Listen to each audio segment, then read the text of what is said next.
Hello students, welcome to AV classes. आज हम लोग एक बहुत ही सिंपल सा टॉपिक समझने वाले हैं।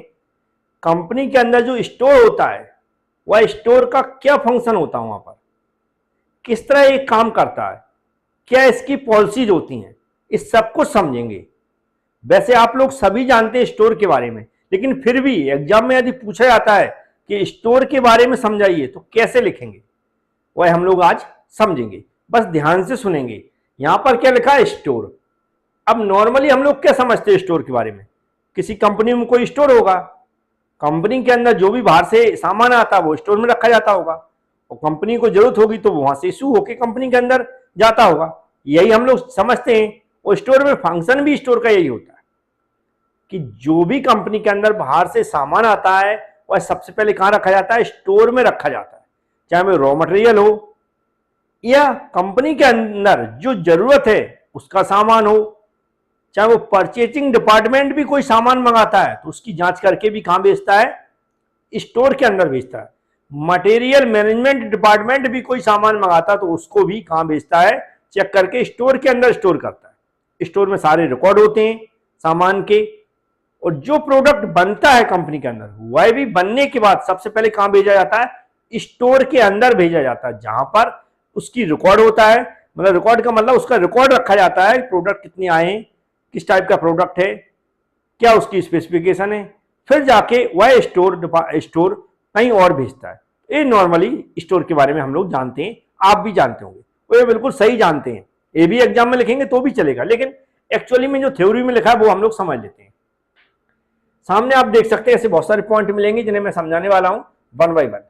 सबसे पहले क्लियर लिखा है, कच्चे माल मतलब रॉ मटेरियल, कंपोनेंट, टूल्स, कोई भी किसी प्रकार का उपकरण, अन्य वस्तुओं को प्राप्त करना तथा उनका लेखा जोखा रखना, ये मेन फंक्शन है। जैसे अभी हम लोग चर्चा कर रहे थे ना, जैसे अभी हम लोग चर्चा कर रहे थे वही बिल्कुल लिखा हुआ है यहां पर। नेक्स्ट क्या लिखा, प्राप्त होने के बाद तथा स्टोर करने से पहले मटेरियल का निरीक्षण तथा जांच करना। मतलब अब हम लोग जो सामान रिसीव कर रहे हैं स्टोर में, जो हमें रखना है, कहीं बाहर से आया तो ऐसे तो नहीं रख लेंगे कि भाई छोड़ के चले जाओ। भाई जो उसका इनवॉइस है उस इनवॉइस को लेकर उससे हम वेरीफाई करेंगे कि और जो हमने ऑर्डर दिया उसको भी वेरीफाई करेंगे कि जो हमने ऑर्डर दिया है, जिस स्पेसिफिकेशन के साथ कोई सामान मंगाया है, क्या वही सामान आया है। तो पूरा जांच करने के बाद तब हम उसको रिसीविंग दी जाती है इसमें। स्टोर में जो स्टोर कीपर होता है रिसीव करता है, उसकी रिसीविंग देता है जो बाहर से सामान देने आता है कि हमने ये सामान प्राप्त कर लिया, पूरा इंस्पेक्शन करने के बाद, जांच करने के बाद। इसलिए उसने सेकंड पॉइंट में क्लियर लिख दिया है। ये आप भी समझ लें, हो सकता है कल आप भी ऐसी नौकरी कर सकते हैं। फिर क्या लिखा, विभिन्न मदों को पर्याप्त और उचित भंडारण तथा संरक्षण का प्रदान करना।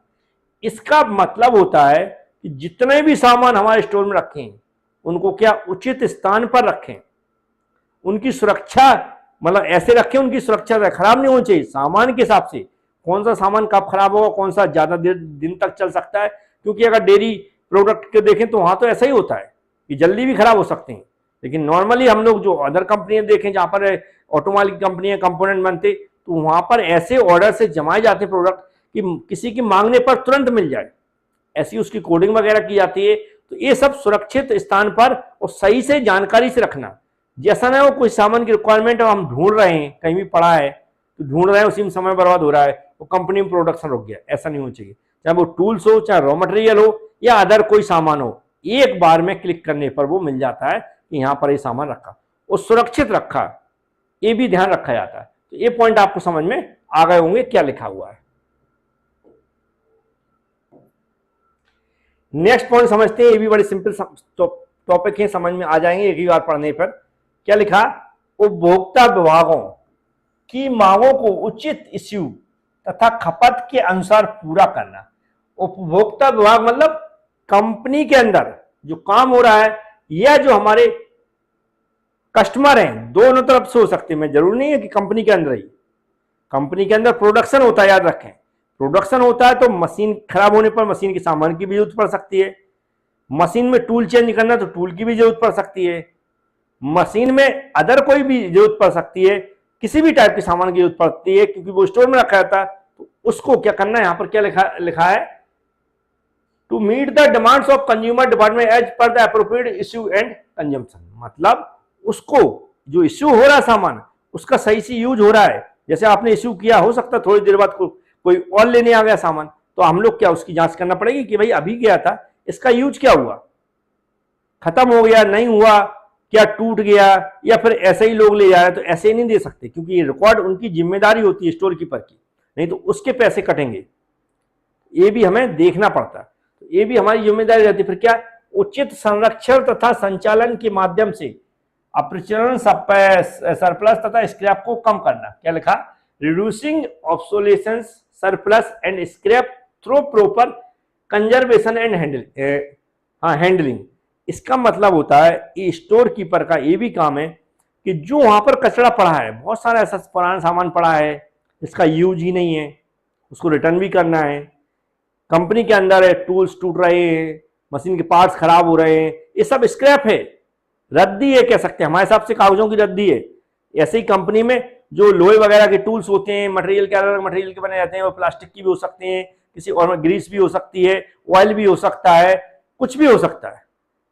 तो ये सब क्या स्क्रैप हो जाता है। स्क्रैप मतलब जब यूज नहीं है उसका हमारी कंपनी में कोई यूज नहीं है, तो उसको निपटारा करना, कहाँ भेजना है, कहाँ नहीं भेजना, कहाँ उसको रखना है, ऐसा ना उससे कोई गैस पास होके नुकसान हो जाए कंपनी में।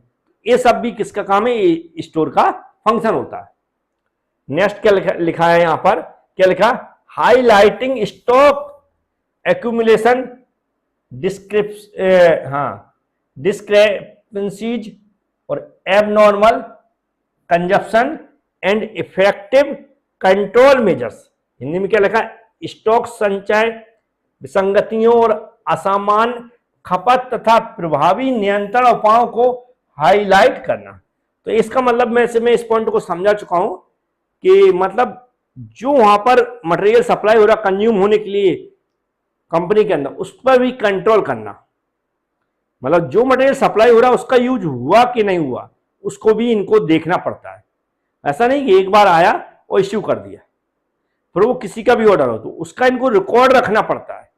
इसलिए इनको सही तरीके से उसका गलत यूज ना हो, किसी सामान का, क्या किसी भी सामान का गलत यूज ना हो, इसलिए उसको प्रॉपर तरीके से मैनेज करना और उसको इश्यू करना, उसके कंजप्शन को देखना।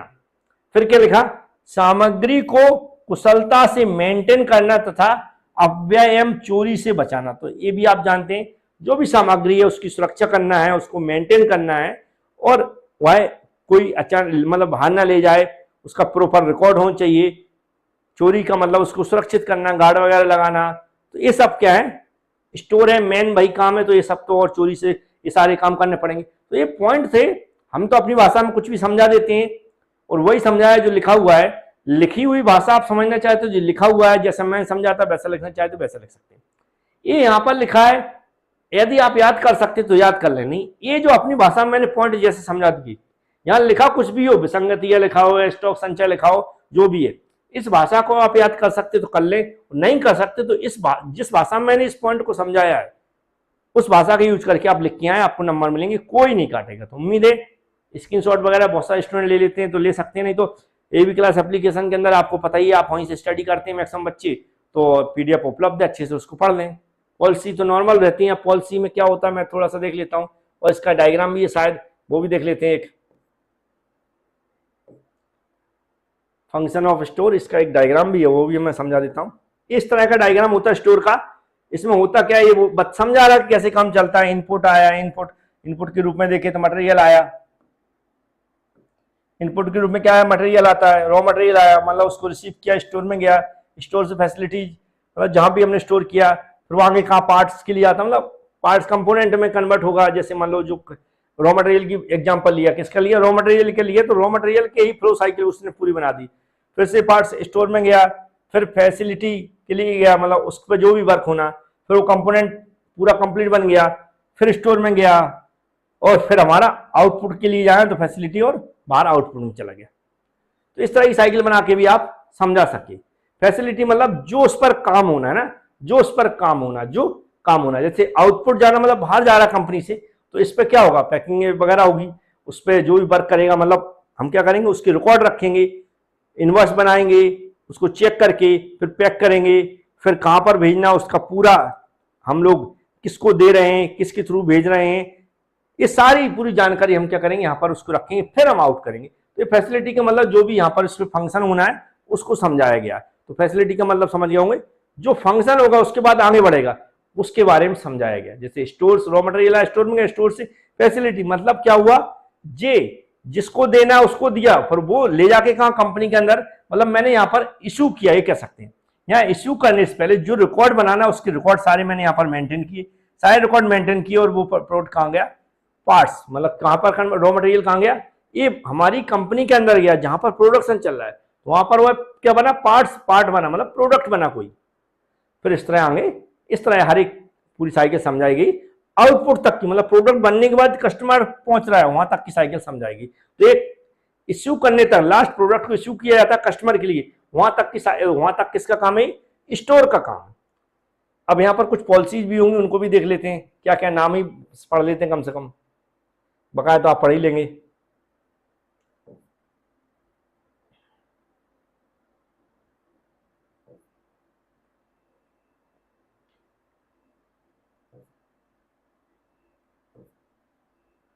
ये कुछ पॉलिसी होती है, general policy, requirement of material, ordering, receiving material, stocking और स्टॉक वेरिफिकेशन, मतलब इनकी अपनी एक पॉलिसी होती है। जनरल पॉलिसी में जो भी मटेरियल हम लोग मेंटेन करते हैं, किस तरह रखना चाहिए उनको, किस तरह कोडिंग की जाए चाहिए, कैसे हम प्रोडक्ट को रिसीव करना चाहिए, है ना, कब बाहर भेजना चाहिए, किसको इशू करना चाहिए, किसको नहीं करना चाहिए, इस तरह की जनरल पॉलिसी रहती है इनकी, उसके अनुसार ये काम करते हैं। तो मटेरियल की रिक्वायरमेंट को कैसे ऑर्डर देना चाहिए है, तो वो रहता है। फिर ऑर्डरिंग का सिस्टम क्या है इनका, रिसीविंग मटेरियल का क्या सिस्टम है, स्टॉकिंग का क्या सिस्टम है कंपनी के अंदर, स्टॉक वेरिफिकेशन का क्या सिस्टम है, किस आधार पर वेरिफिकेशन किया जाता है, तो इनकी जनरल पॉलिसी रहती है। पीडीएफ में इनके बारे में बहुत सारा डिटेल्स में लिखा हुआ है, सब समझ, मतलब ऐसा नहीं है कि समझ में नहीं आएगा, सिंपल भाषा में लिखा हुआ है, तो आप पढ़ सकते हैं। बस इन हेडिंग्स को याद रखना है, हेडिंग्स के बारे में, हेडिंग्स को याद कर रख के इनके बारे में लिख सकते हैं आप लोग। तो ये टॉपिक था परचेजिंग का, आपको समझ में आया होगा। Thank you.